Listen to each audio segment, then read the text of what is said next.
वो सूरह रहमान पढ़ना शुरू करेगा, फिर तेरा बाप बेबसी की मौत नहीं मरेगा, बल्कि शान से कहता जाएगा, इन्हें जाना, इन्हें माना, न रखा गैर से काम, लिल्लाहिल हम्द में दुनिया से मुसलमान गए। नारे तकबीर, नारे रिसालत, मसलके आला हजरत फैजाने कुरान मुफ्ती अहमद रजा साहिब क़िबला। मैं कहता हूं पढ़ो और आगे बढ़ो। कम से कम मैं एक बात बता दूं, खुदा की कसम खा के कहता हूं, इससे बड़ी कसम कोई नहीं, अल्लाह ने मुसलमान के सीने में रहम रखा है, मुसलमान के दिल में रहम रखा है। वो कितना भी बड़ा दुनियादार हो जाए, किसी न किसी गोशे में रहम रहता है जी। अगर आपका बेटा MBBS होगा, कुछ नहीं BUMS ही हो जाए, कोई गरीब रोता हुआ आएगा तो कभी मुस्तफा के नाम पे उसे फ्री दवा मिल जाएगी, कभी हुजूर के नाम पे उसका फ्री इलाज हो जाएगा। कम से कम कुछ भी ना सही, और बढ़ के बात करने लगा हूं, ये मैं किसी पे तंज नहीं कर रहा हूं, ये कड़वी सच्चाई है। तुम जानते हो हमारी बेटियों को जब ऑपरेशन थिएटर के अंदर ले जाया जाता है, उनके साथ क्या सुलूक किया जाता है कोई नहीं जानता है। उनके जब कपड़े उतार दे जाते हैं, कौन सी बदतमीजी नहीं करते जालिम। मैं चाहता हूं जब तेरी बेटी का ऑपरेशन हो, वहां पे कलमा पढ़ने वाला खड़ा होना चाहिए, दीन की बेटी खड़ी होनी चाहिए, ताकि उसके सतर को अगर कोई कुत्ता खोलना चाहे, हाथ बढ़ा के कह दे ना, ये सिर्फ तेरी बेटी नहीं, ये मदीने वाले की भी बेटी है, मुस्तफा की बेटी है, इसकी इज्जत को हाथ ना लगाना, इसकी इज्जत हमारी इज्जत है। खुदा की कसम खा के कहता हूं, अगर तेरी बेटी MBBS बन जाएगी, सर्जन बन जाएगी, मैं नहीं जानता दुनिया क्या कहेगी, लेकिन इतना जानता हूं बेशुमार बेटियों की इज्जतें महफूज होती नजर आए। सुभान अल्लाह, सुभान अल्लाह। बहुत बढ़िए और आगे बढ़िए। बहुत अलग नजरिया रखता हूं मैं, पढ़ो, मैं मुखालिफ नहीं तालीम, पढ़िए। हमारे पास क्या नहीं है कमेटी वालों, अल्लाह आपको सलामत रखे, सिर्फ जलसा न करना, सिर्फ उर्स न करना, अल्लाह तौफीक दे तो पूरा साल हुजूर की उम्मत की खिदमत भी करनी है। जी जी बेशक करेंगे इंशाअल्लाह, सारे वादा करो इंशाअल्लाह। हाँ, ये वादा करो उम्मत की भी खिदमत करनी है, और अरबाब मिंबर की बस दुआएं चाहिए। हमारे पास नारे भी बहुत हैं, ठीक है, उर्स भी हमारे काफी भारी होते हैं, लंगर भी काफी बड़े होते हैं, और ये होने भी चाहिए। ये सुन्नियों की पहचान है। मैं खत्म करने की बात नहीं करता, ये सुन्नियों की पहचान है। लेकिन मजा तब है, आज मौलवी साहब के नाम का उर्स सजा के बैठे, अल्लाह करे कल मौलवी साहब की तरफ से किसी गरीब बेटी का घर भी तुम बसाने के लिए खड़े हो जाओ। जिस तरह पूरी कमेटी ने इकट्ठे होकर के खून पसीने की कमाई से उर्स सजाया है, अल्लाह करे किसी गरीब की बेटी के हाथ मेहंदी से इसी मेहनत से सज जाए। दावे के साथ कहता हूं, भले तू साल भर मजार पे ना आना, दुनिया के किसी भी कोने में तुमने गरीब बेटी के हाथ मेहंदी से सजा के उसका घर आबाद करा दिया, मरने की देर होगी, मदीने वाला तेरी कब्र को सजाने खुद आ जाएगा। हमें ये करना पड़ेगा और आगे बढ़ना पड़ेगा। मेरे दोस्तों, कितने पीछे रह गए, खुद सोचो, खुद सोचो। जिसके धर्म की कोई था नहीं, वो तो मजबूती से थामे बैठे। जिनके मजहब की एक एक तारीख रकम है, आज वो कितने पीछे। तुम देखोगे किसी भी गैर मुस्लिम को, तुम आज देखो बिना तिलक के नजर नहीं आएगा। जी जी बेशक, बहुत गौर से सुनना मेरी बात। बिना तिलक के नजर नहीं आएगा, बिना बालों के नजर नहीं आएगा। आज क्या हुजूर ने हमें टोपी दी थी, किधर गई? कितने लोग लगाते टोपी? सोचो तो सही, कितने लोग टोपियां लगाते? कब? जुमे के दिन टोपी लगती है। किस दिन? बोलो, नाराज हो? जुमे के दिन नाराज नहीं हो तो फिर बोलो, जुमे के दिन लगाते कि नहीं? जी जी जी। और कौन से दिन लगती है? ईद के दिन। वैसे तो किसी ना किसी के सर पर रोज लगी रहती है, लेकिन मैं वो बात कर रहा हूं जिसमें ज्यादातर लोग टोपी लगाते हैं। दूसरा कौन सा दिन है? अल्लाह सलामत रखे, भाई कह रहे हैं ईद का दिन। और एक दिन और आता है जिसमें सारे लोग टोपी लगाते हैं। वो दिन आता है रबीउल अव्वल शरीफ का दिन, हुजूर की विलादत के दिन, सबके सर पे टोपियां होती हैं। और एक दिन और आता है जिसे मुहर्रम की 10 तारीख कहा जाता है, जिसमें अक्सर लोगों के सर पे टोपी होती है। जब सब टोपी लगा लेते हैं तो हुकूमत हिल जाती है। तो मैंने 4 बार टोपी लगाई, हुकूमत हिल गई। अगर 365 दिन टोपी लगा लोगे तो दुनिया हिलती हुई नजर आएगी। जी जी बेशक। लेकिन लोग कहते हैं अरे मौलवी साहब तकरीर करना, लोनी और दुपट्टे ना ओढ़ नहीं। तो मैं सीधी बात कहता हूं, जब से लड़कों ने टोपियां उतार दी, बेटियों ने दुपट्टे उतार दिए। बाप टोपी ओढ़ना शुरू कर दे, बेटियां दुपट्टे ओढ़ना शुरू कर देंगी। आदत डालिए बच्चों के, आदत डालिए। गलत मैसेज मत लेके जाना। मेरी बात का ये मत निकालना मैं किसी को सताने आया था, दिल तोड़ने आया था। मैं बताना चाहता हूं, आज शादियां आप देखिए, शादियों में जाओ तो शरीफ आदमी खड़ा नहीं हो सकता। भाई कितने में किया होटल बुक के? 2 लाख में, 5 लाख में। और एक इज्जतदार आदमी अंदर एक लुकमा नहीं खा सकता। हजरत को ले जाना, टहल टाल के बाहर आ जाएंगे, क्योंकि वहां जितने खा रहे हैं सब बैलों की तरह घूम घूम के खा रहे हैं। नीचे बैठ के खाने वाले को तो पागल समझा जाता है। और अजीब लोगों का सिस्टम है। एक ने तो कारी असगर साहब एक ही प्लेट में बिरयानी भी डाली, कोरमा भी डाला, जर्दा भी डाला, कोल्ड ड्रिंक थी, वो दूसरे हालात में पकड़े पड़ा। अब वो खाए कैसे? हालात देखो। जी जी बेशक। और प्लेटें वो कई जगह पे फाइबर वाली, वो फटी कपड़ों पे। बारात आफत में बदल गई। बेशक। हमने 4-4 लाख के मैरिज हॉल तो किए, हमने 10 रुपए का दस्तरखान नहीं बिछाया। हमने 10-10 लाख लगा करके दुनिया की शोहरतें हासिल की। क्या कि अच्छा होता जमीन पे बैठ के मुस्तफा की सुन्नत को जिंदा किया होता। क्या कि अच्छा होता। लो एक बात और बता दो, जो खड़े होके खाते हैं उनकी बरकतों का मामला ये है, उसमें डबल खर्चा आता है। जो बैठ के खाते हैं उसमें आधा खर्चा आता है। लोग कहते हैं ये फेंकने में जायक हुआ है। मैं कहता हूं नहीं, तुमने सुन्नत मुस्तफा छोड़ी इसलिए बरकतें उठा दी गई। तू बैठ के खा, खुदा की कसम जितने खाने में एक बारात का भला होगा उतने खाने में अल्लाह 2 बेटियों के घरों को आबाद करेगा। नारे तकबीर, नारे रिसालत, मसलक के आला हजरत मुफ्ती हम्माद रजा साहिब क़िबला। बात खाने की आ गई तो एक और कह दूं, कार्ड आता, कार्ड एक आदमी की दावत है तो मोटरसाइकिल पे 3 बैठ के जाते हैं। समझ रहे मेरी बात? ये बात गौर से सुनना। एक पे 3 बैठ के जा रहे हैं, रास्ते में दोस्त मिल गया, उससे कहते तू भी टंग जा। कई लोगों की ये कंडीशन है देखी ताहिर भाई के पैर रखने जगह नहीं, ऐसे चील गाड़ी बन गई। दावत खाने जा रहे आप, क्योंकि पैर रखने की इतनी जगह ही कब है? वो तो बनी 2 लोगों के लिए थी, 4 बैठ गए, फ्री की खाने गए। पहले एक बात याद रखिए, मेरी बेटी हो या आपकी बेटी, हर बंदा खाना अपने मेहमान के हिसाब से बनाता है। ठीक है जी? और क्या करते हैं, अगर 100 मेहमान उसकी लिस्ट में होते हैं तो 120 लोगों का हर बंदा खाना बनाता है, बच जाए कम ना पड़े। बेशक। और जितनों को दावत देता मैं हूं या आप हूं, उसके रजिस्टर में चढ़े होते कितने लोग खाने वाले।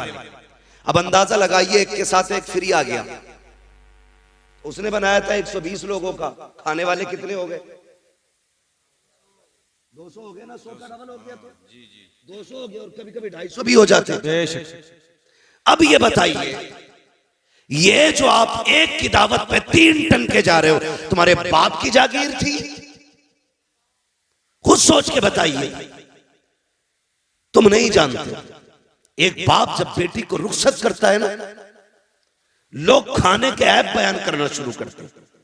नाक तक भर के खागा और तीली डाल के नमक तेज था, हल्दी कम रह गई, बोटियां गला दी। कुछ कहता छोटे पीस होते, मुंह का साइज देख के जाता ना। गुंडागर्दी है ये खाने में भाई। एक गरीब मर गया रोटी पकाते पकाते, तुम किसी के खाने को खाने के बाद कहते हो इसका चावल कच्चा था, नमक तेज था, मिर्च ज्यादा थी, हल्दी कम डाली गई, तेल ज्यादा था। और यार कितना बोलने से पहले जरा पंडाल में जिधर खाना चल रहा है उधर देख तो सही। किसी कोने में बेटी का बाप गर्दन झुकाए खड़ा होगा, वो देख रहा होगा, वो दिल में कहता होगा मालिक रोटी कम न पड़ जाए, मालिक शोरबा कम न पड़ जाए। किसी कोने में खड़े होके कहता है या अल्लाह आज इज्जत रख लेना, तुझे क्या पता तेरी नजर में तो एक वक्त का उड़द गोश्त है। उस बाप से पूछ उसने इस उर्दों के लिए कितने दिन ओवर टाइम ड्यूटी की है, उससे पूछ एक वक्त के खाने के लिए उसने कितनी रातों में उठ उठ के मजदूरियां की है, उससे पूछ उसने कितनी मेहनत से एक बारात का खाना बनाया है। जब से बेटी पैदा हुई है इसने नए कपड़े पहनना छोड़ दिए थे, जब से बेटी घर में आई थी इसने घी दूध खाना छोड़ दिया था, जब से बेटी घर में आई थी इसने अपने शौक खत्म कर दिए थे। और तू कहता है खाने में कमी रह गई है। और शर्म कर, शर्म कर, अगर खाने में कमी थी भी तो ना कहता कमी है। अगर कोई पूछता कैसा है कह देता खुदा का शुक्र है बड़ा अच्छा खाना बना है। तेरा इतना कह देने से तेरे पेट में दर्द नहीं होता, लेकिन इतना जानता हूं अगर तू खाने की तारीफ करता जमीन पर गरीब राजी हो जाता, अर्शों पे खुदा की रहमतें राजी हो। क्या बात है, सुभान अल्लाह, सुभान अल्लाह, बहुत अच्छी, बहुत खूब। हाँ, पहली बात तो ये करनी है भाई, जितनों की दावत है इतनी जाएंगे, समझ गए? बोलो इंशाल्लाह। हाँ, जितनों की दावत है उतने ही जाएंगे। और मैं तो कहता हूं अगर तुम्हें पता चले ना कोई बेटी को रुखसत कर रहा है और उसने अपनी इज्जत बचाने के लिए लोगों को दावत दी है खाने की, तुम्हारी खुराक तो रोटी है ना, एक रोटी अपने घर खा के जा, एक रोटी बेटी वाले के दस्तरखान पे खा, एक रोटी बचा दे। खुदा की कसम अगर तेरी छोड़ी हुई एक रोटी से गरीब की इज्जत बच गई, अल्लाह कयामत में तेरी इज्जत की हिफाजत फरमाएगा।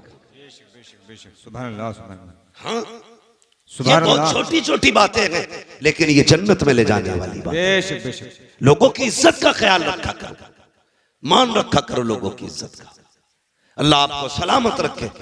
कोशिश ये करनी है हमें सिर्फ जलसा नहीं कराना है, हमें हुजूर के दीन की भी मदद करनी है, हमें इस्लाम की बेटियों की भी मदद करनी है।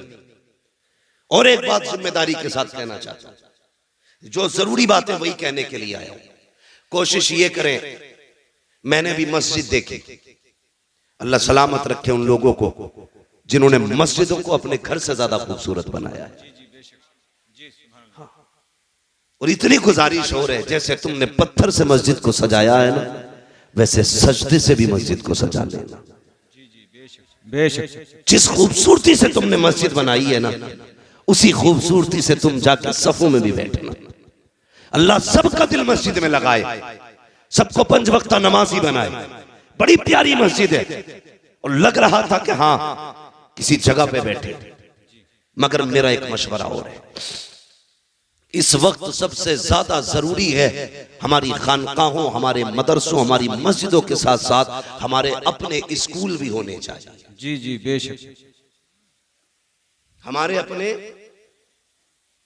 समझ गए ना मेरी बात? स्कूल, जी जी, जहां हिंदी इंग्लिश पढ़ाई जाती है, स्कूल, समझ गए ना? खानकाहों के साथ साथ हमारे अपने स्कूल भी होने चाहिए। इस वक्त कौम मुस्लिम कहां खड़ी है? एक ऐसे दोरागे पे कौम मुस्लिम खड़ी है कि तबाही के अलावा कोई रास्ता नहीं। बेशक। या तो आप अपनी बेटी को जाहिल रखिए और या फिर आप बेटी से हाथ धो बैठिए। बस 2 रास्ते हैं तुम्हारे पास। समझ रहे मैं क्या कहना चाह रहा हूं? या तो जाहिल रखिए आप बेटी को, अगर बेटी को बचाना चाहते हो तो जाहिल रखिए, और पढ़ाओगे तो खो बैठोगे। इसकी वजह यह है कि हमारे अपने स्कूल नहीं है, हमारे अपने कॉलेज नहीं है। लोग कहते नहीं नहीं कोई बात नहीं है, बेटी पे पूरा एतमाद है। मैं बेटियों तक एक बात पहुंचाना चाहूंगा, खुदा की कसम सुनो, दुनिया में जो तुम्हारा बाप तुमसे प्यार कर सकता है वो तुमसे कोई प्यार नहीं कर सकता। बेशक बेशक। लेकिन कमी क्या की हमने? हमने अपनी बच्चियों को स्कूल नहीं दिए।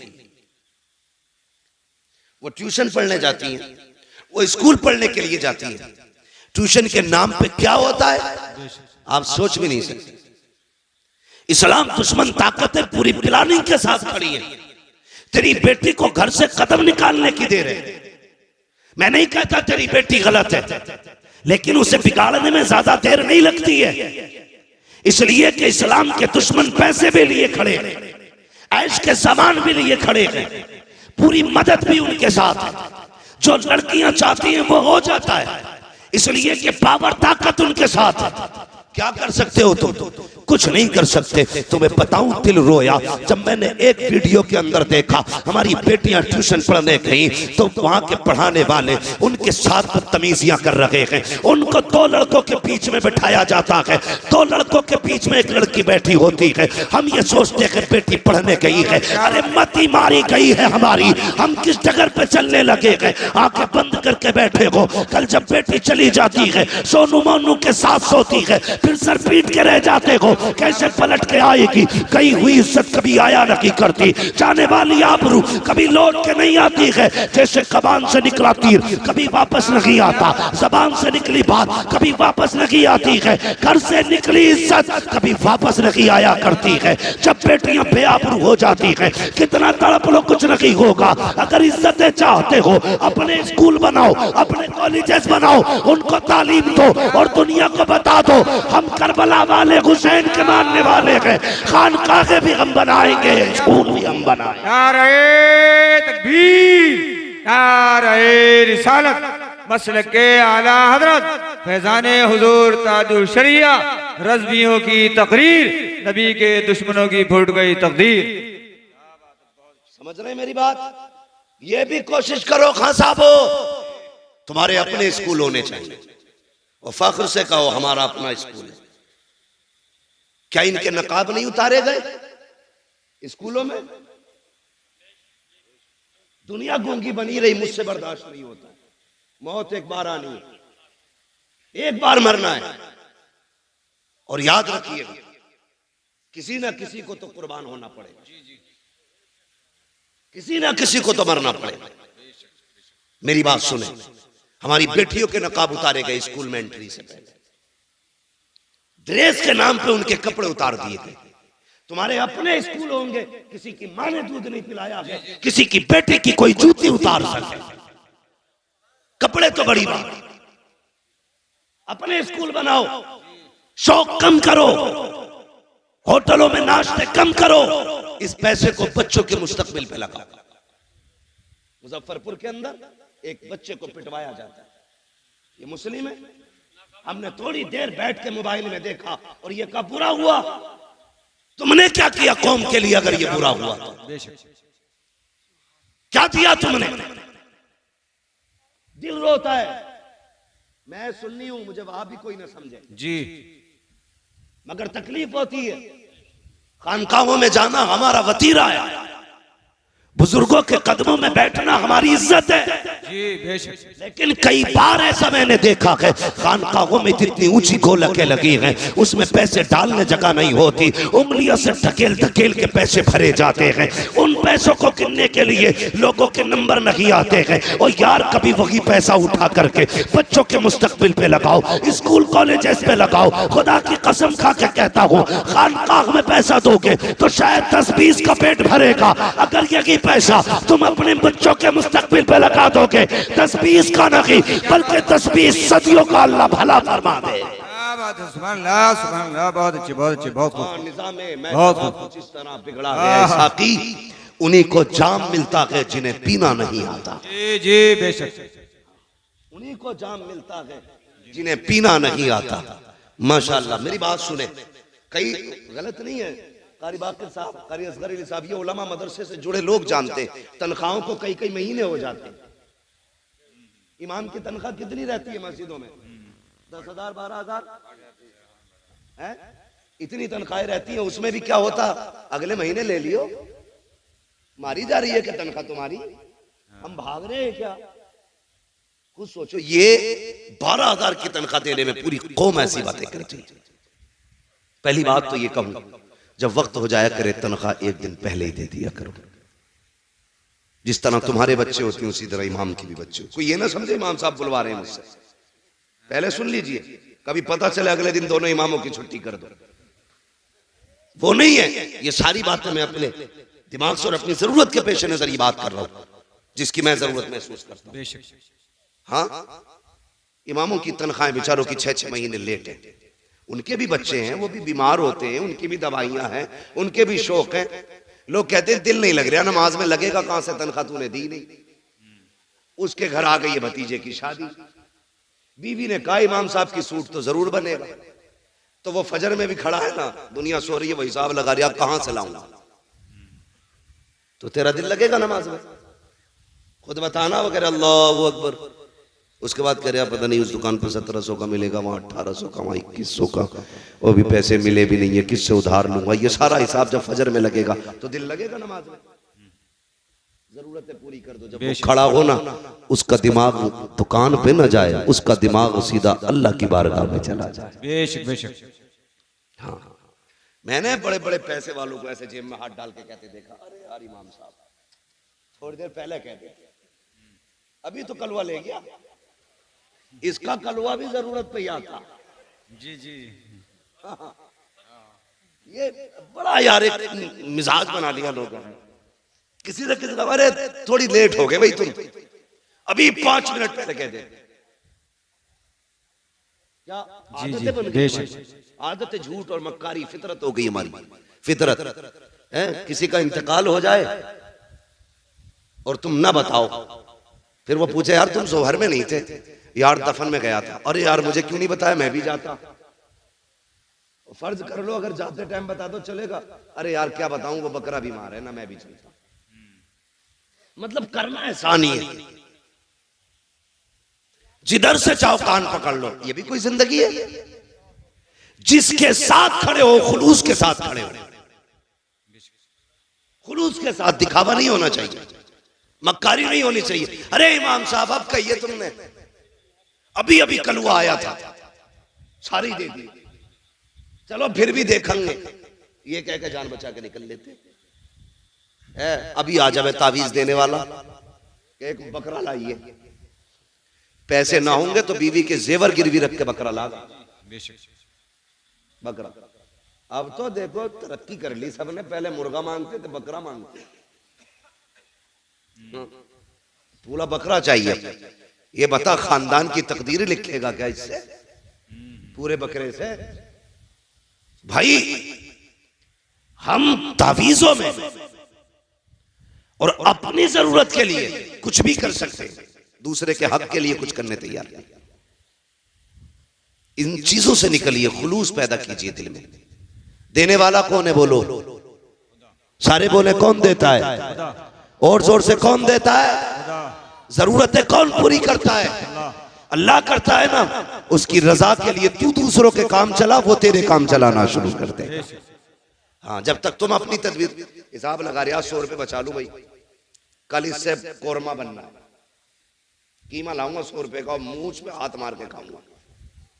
लाया खरीद के, पक भी गया, अल्लाह ने पेट खराब कर दिया, अब टुक टुक देख लिया, ले भी आया, पक भी गया, खा नहीं सकते।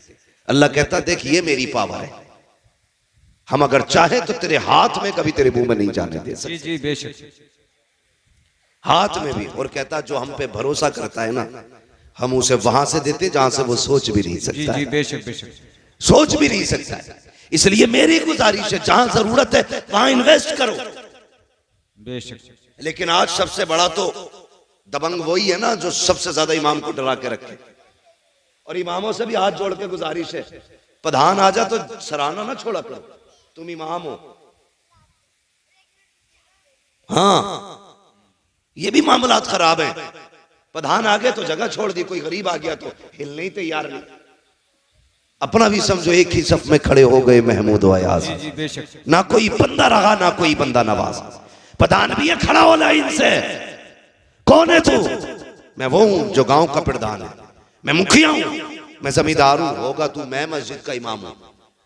तेरी रसाई कहां तक है? थाने तक। मेरी रसाई खुदा तक है। जी जी बेशक। तू थाने कब जाता है? जब दलाली का नंबर हो। मैं खुदा तक कब जाता हूं? दिन में 5 बार लेके जाता हूं। जी जी।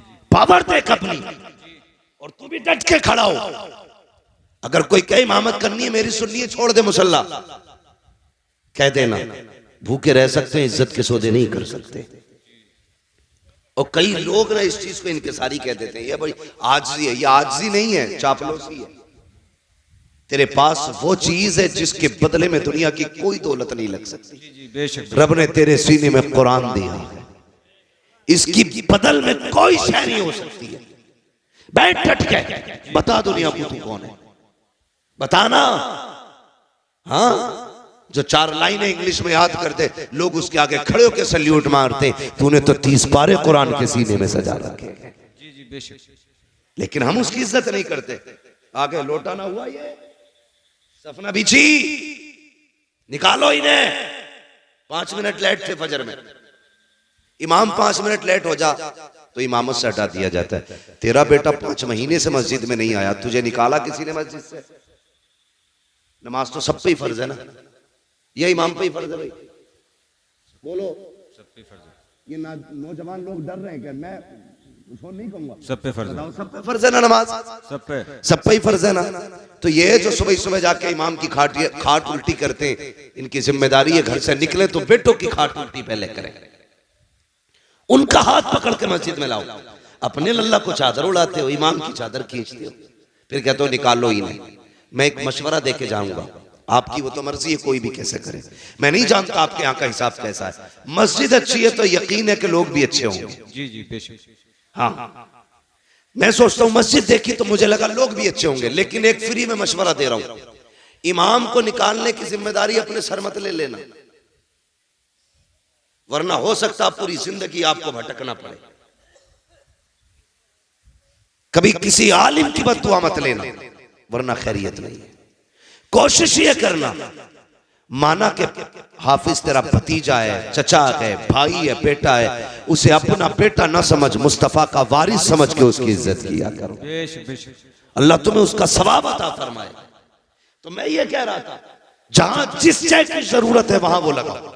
आज हमारे मदरसों की तनख्वाहें मुदर्रिसों की नहीं गई, वहां कोई पैसा देने नहीं जाता, और गोला के नाक तक भरी पड़ी है। नोटबंदी हुई ना तो बोरियों में से गले हुए नोट निकल रहे थे, गले हुए करेंसी गला दी कई कई करोड़ों रुपए की। अगर वही पैसा मदरसे वालों पे होता तो कितने कुरान वाले पैदा होते, कितने हदीस वाले होते, कितने तजवीद वाले होते, कितने तफसीर वाले होते। खुदा की कसम हर घर में कुरान का दरख्त लगा हुआ था। इसलिए जहां जरूरत है वहीं पे पैसा लगाइए, अपने बच्चों को आगे बढ़ाइए। कमेटी वालों, जलसे के साथ साथ हमें बस्ती भी देखनी है, हमें हुजूर की उम्मत के गरीब भी देखने हैं, हमें बेटियां भी देखनी है, अपनी सोसाइटी को भी आगे बढ़ाना है। अगर जरूरत पड़ी तो स्कूल भी देंगे, जरूरत पड़ी तो कौम के लिए अस्पताल भी बनवाएंगे। कोशिश ये करेंगे जो गरीब लोग हैं हुजूर की उम्मत के, उन्हें मुस्तफा के नाम पे फ्री दवाएं मिलनी चाहिए। करेंगे नहीं, लेकिन करते नहीं लोग, सारा पैसा एडवांस रखते हैं। अल्लाह कहता रख, कितना रखेगा? एक फोड़ा निकालूंगा भेजे में, एक ऑपरेशन 10 लाख का बैठाऊंगा, दूसरा कमर में निकालूंगा 20 लाख का ऑपरेशन, वो 4 फोड़ों में तुझे रोड पे ले आऊंगा। वो कहता है यही दौलत गरीबों पे लुटा, फिर देख मैं तुझे मौत भी ऐसी दूंगा कि तुझे मरते वक्त मौत का एहसास नहीं होने दूंगा। जी जी बेशक। सौदे तो करो रब से यार, सौदे तो करो। इसलिए मेरी गुजारिश है, आप अपने पैसे को भलाई की जगह लगाइए, जरूरतमंदों पे खर्च कीजिए, जो जरूरतमंद नजर आए उन पे पैसा खर्च करें। अल्लाह ताला हमारी कौम को दिन दूनी रात चौगुनी तरक्की अता फरमाए। और एक बात बता दूं, जब भी हुजूर पे दुरूद पढ़ने की बारी आए ना, कंजूसी नहीं करनी। क्या नहीं करनी है? कंजूसी। क्या नहीं करनी है? कंजूसी। कंजूसी समझते हैं ना जी? मैं आप ही के इलाके का हूं, आप ही की जबान बोल रहा हूं। कंजूसी नहीं करनी है, बल्कि जब हुजूर पे दुरूद की बात आए तो फिर खुल के हुजूर के नाम पे दुरूद पढ़ना, बढ़ के हुजूर के नाम पे दुरूद पढ़ना। आपको लंगर भी खाना, कितनी डेगे बनती हैं? कई बनती हैं। खिचड़े की 4-5 डेगे बनती। जी जी जी। अल्लाह सलामत रखे। और हमारा तो अकीदा ये इन्हीं लंगरों पे हमारी नस्लों के गुजारे। क्या बात है, बेशक। बरेली से आवाज आती, तेरे टुकड़ों पे पले गैर की ठोकर पे न क्या डाल, बात है। झिड़कियां खाए कहां छोड़ के सदका तेरा। तो बच्चों की आदत डालिए दुरूद पढ़ने की। ये जो चुप रह गए ना, इनके बाप ने दुरूद पढ़ना नहीं सिखाया था। ये जो खामोश रहे दुरूद के मौके पर, इनको पढ़ना नहीं सिखाया था। तुम जानते हो दुरूद पाक की बरकत कितनी अहम है। कभी सोच भी लिया करो, अपने बच्चों को दुरूद का आदी बनाओ। अगर बच्चा स्कूल जाए, ड्रेस में देर होती है, माँ कहती ले बेटे ये रहा मोबाइल, थोड़ी देर गेम खेल, अभी नाश्ता बना के लाती हूँ, अभी पराठा बना के लाती हूँ, अभी ड्रेस उठा के लाती हूँ, अभी तेरे जूते लेके आ रही हूँ। बच्चों के हाथ में मोबाइल दे के जाते हो। अपने बच्चों से कहो बेटे नाश्ते में 10 मिनट लगेंगे, 10 मिनट तक मुस्तफा पे दुरूद पढ़ना शुरू कर दो। तुम्हारे बच्चे 10 मिनट दुरूद पढ़ेंगे। दावे के साथ कहता हूँ, और यार सुनो तो सही, रोज जब तुम्हारे बच्चे हुजूर पे 10 बार दुरूद पढ़ेंगे, किसी दिन तो हुजूर पूछेंगे ये किसका बेटा है जो रोज दुरूद पढ़ता है, ये किसका लाल है जो रोज मुझे सलाम भेजता है, ये किसका बेटा है जिसने मुझ पे दुरूद भेजा है। कोई कहेगा आरिफ का बेटा है, कोई कहेगा आकिल का बेटा है, कोई कहेगा अब्दुल रऊफ का बेटा है, फरिश्ते कहेंगे अब्दुल रहमान का बेटा है। खुदा की कसम उनकी बारगाह में अगर तेरा नाम आ जाएगा, समझ लेना बेड़ा पार हो जाएगा। इसलिए आदी बनाओ बच्चों को। हम तो दुरूद से दूर हैं, सलाम से दूर हैं, बरकतें तो देखो। अल्लाह अकबर। एक बहुत बड़े पाए के बुजुर्ग हैं, सफर कर रहे हैं, वक्त असर का था, वुजू करने की चाहत हुई, चाहते थे नमाज पढ़े, लेकिन इस कसरत से पानी नहीं था जितना आज पानी है। हर जगह पे टंकी लगी है, प्रधान ने टंकियां बनवा दी, अब कोई टोटी बंद करने तैयार नहीं है। खुला है तो खुला है पानी। और मेरे भाई इस्लाम ने बताया था पानी हिसाब से खर्च करना, एक एक बूंद का हिसाब कयामत में देना है। ये इस्लाम हमें सबक देता है। आज लोग कहते हैं वाटर लेवल कम होता जा रहा है, उसी पानी को कम खर्च किया जाए। ये पैगाम तो 1400 साल पहले इस्लाम ने दिया था। मैं कुछ और कहना चाहता हूं, आज पानी की कसरत है, कल पानी कहीं कहीं मिला करता था, वो भी कुओं से लोग पानी निकाला करते थे। किसी बस्ती में एक कुआं होता था, किसी इलाके में कुआं होता था, कहीं पे कोई चश्मा होता था, कहीं पे कोई नहर हुआ करती थी। आज हर दरवाजे पे समर से भी लगे हैं। पानी की कसरत है। वो बुजुर्ग नमाज के इरादे से है, असर का वक्त है, सफर कर रहे हैं, सामने बस्ती नजर आई, सोचा यहाँ पानी मिल जाएगा। बस्ती के करीब आए, एक कुएं को पाया, सोचा वुजू करूं नमाज पढ़ना है। जैसी गए क्या देखते हैं, पानी तो था, डोल और रस्सी नहीं थी। दाएं बाएं देखने लगे, हैरत में थे, क्या किया जाए, पानी कहां से लाया जाए। इतने में एक छोटी सी बच्ची छत से खड़ी थी, देख के कहती है बाबा आपका कुर्ता बता रहा है, आपका मामा बता रहा है, आप कोई अल्लाह वाले हो, आप कोई आलिम दीन हो। हाँ बेटी, कहा क्यों परेशान हो, कब वुजू करना है, नमाज पढ़नी है, कब फिर देर किस बात की है। कहा बेटी पानी कुएं में है और कुआं गहरा है, कोई रस्सी नहीं है, डोल लगी है, पानी कैसे निकालूं, जब पानी निकलेगा तब वुजू होगा। बच्ची मुस्कुरा के कहती है ताज्जुब है आपकी दानाई पर, आप अल्लाह के बंदे हो करके इतना हिसाब लगा रखे हो कि डोल रस्सी आएगी तब पानी निकलेगा। का फिर का ठहरिए। बच्ची करीब आई है, आने के बाद बच्ची ने कुएं की तरफ झांका और अपना थूक कुएं में डाला। जैसी थूका है पानी किनारे पे आके रुक जाता है। कहती बाबा अब वुजू भी कर लीजिए, नमाज पढ़ लीजिए। उन बुजुर्ग ने पानी भरा, नमाज पढ़ी है। उसके बाद कहते हैं बेटी बता तो सही, तेरी उम्र इतनी है, तूने कोई नमाज भी नहीं पढ़ी होगी, तुझ पे भी रोजे भी फर्ज नहीं हुए होंगे, तुझ पे अर्ज भी फर्ज नहीं होगा, लेकिन ये तो बता बेटी ये कमाल कहां से लेके आई है, तूने पानी में थूक दिया पानी ऊपर आ जाता है। बच्ची ने कहा था बाबा जाइए, ये अंदर की बात है, राज में रहने दीजिए। कहा नहीं बेटी बता तो सही, ये कौन सा अमल किया है तूने कि तेरे थूक में इतनी पावर है, पानी किनारे पे आ गया। बच्ची ने कहा सुनो बाबा, मेरी अम्मी जब रात हो जाती है मुझे 1000 तानों की तस्बीह देती है और उस वक्त तक सोने नहीं देती जब तक 1000 मर्तबा मैं हुजूर पे दुरूद नहीं पढ़ लेती हूँ। ये सजदों का कमाल लगी, ये मुस्तफा पे दुरूद पढ़ने के कमाल से पानी। क्या बात है, नारे तकबीर, नारे रिसालत, मसलके आला हजरत, नबी के गुलामों की शान, जन्नत के हैं मेहमान, मुफ्ती हम्माद रजा साहिब किबला। आदत डालो दुरूद पढ़ने की, अपने बच्चों को दुरूद पाक